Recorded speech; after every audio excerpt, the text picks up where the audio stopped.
Hi friends, எல்லோரும் எப்படி இருக்கீங்க? இன்றைக்கி பீக்கங்காய் பால் கடையில் பார்க்கலாம் வாங்க. அதுக்கு என்ன தேவையான பொருள்னு பார்ப்போம். பீக்கங்காய் கொஞ்சம், சின்ன வெங்காயம், கறிவேப்பிலை, பூண்டு, பச்சை மிளகாய், பால், சீரகம், மிளகு, உப்பு. வாங்க எப்படி செய்யலான்னு பார்ப்போம். முதல்ல இந்த குழம்பு இந்த பால் கடையில் மண் சட்டியில் செஞ்சால் நல்லாயிருக்கும். நான் கருப்பு மண் சட்டி வச்சுருக்கேன். முதல்ல எண்ணெய் ஊற்றி எண்ணெய் காய வச்சுருக்கலாம். அதுக்கப்புறம் முதல்ல வெங்காயம் போட்டு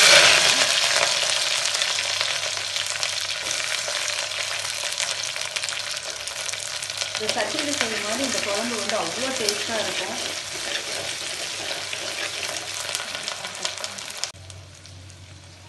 வெங்காயம் பூண்டு வதக்கினோடனே இப்போ பீக்கங்காய் போட்டு வதக்கிக்கலாம்.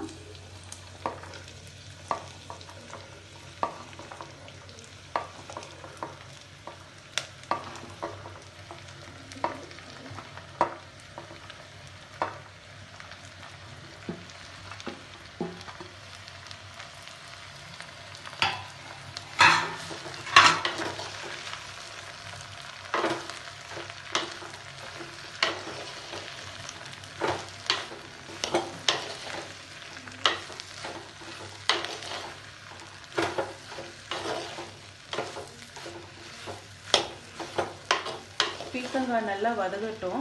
ஒரு நிமிஷம் நல்லா வதகட்டும்.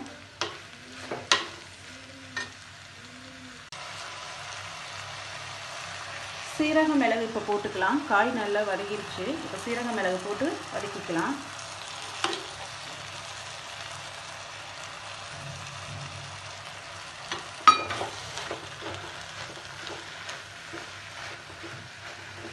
இந்த கடையிலுக்கு டேஸ்ட்டை என்ஹான்ஸ் பண்ணி கொடுக்குறதே இந்த பூண்டு, சீரகம், மிளகு, பால், இந்த 4 ஐட்டம் ரொம்ப என்ஹான்ஸ் பண்ணி கொடுக்கும் இந்த டேஸ்ட்டு.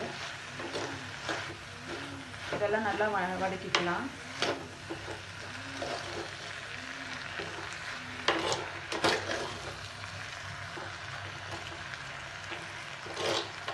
இந்த கடையிலுக்கு அவ்வளோ எண்ணெய் கூட தேவைப்படாது. ஏன்னா 1 ஸ்பூன் எண்ணெய் இருந்தால் போதும். ஸோ ஹெல்த்தியாக சாப்பிட்ணும், வெயிட் லாஸ் பண்ணணுன்னா இந்த கடையில் செஞ்சு சாப்பிட்லாம். குயிக்காகவும் செஞ்சிடலாம். இதில் ஒன்றும் பெருசாக அவ்வளோ பெரிய இன்க்ரீடியன்ட்லாம் எதுவும் நம்ம போடல. சீக்கிரம் குயிக்காகவும் செஞ்சிடலாம்.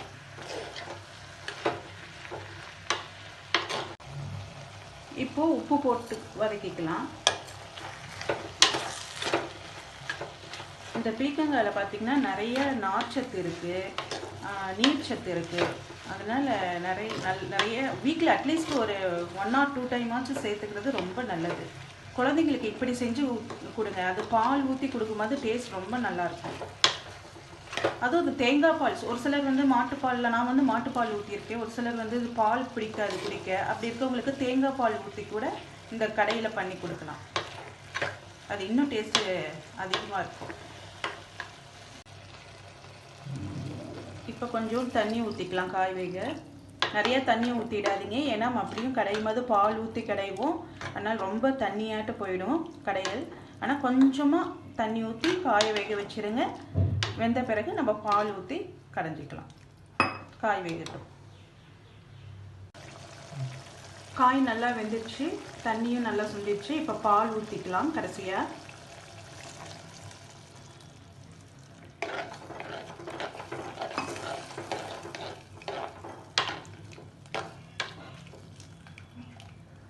இது ஒரு நிமிஷம் கொதிக்கட்டும். கொதிச்ச பிறகு நம்ம கடைஞ்சிக்கலாம். கடையிறப்போ நம்ம காரம் உப்பெல்லாம் பார்த்துக்கலாம். இது கொஞ்சம் கொதிச்ச பிறகு கடை போடுறதுக்கு முன்னாடி காரம் உப்பு எல்லாம் பார்த்துக்கலாம். காரம் பத்தலைன்னா கூட நீங்கள் மிளகு போட்டுக்கோங்க.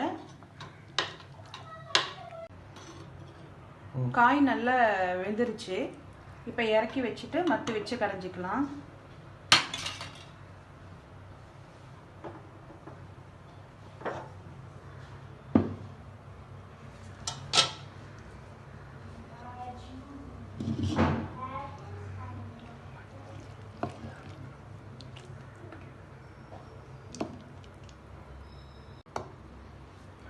இப்போது நல்லா கடைஞ்சாச்சு.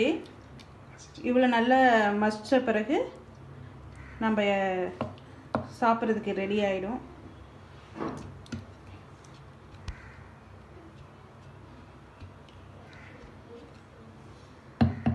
ஓகே ஃப்ரெண்ட்ஸ், நீங்களும் செஞ்சு பாருங்கள், டேஸ்ட்டாக இருக்கும். பாய்.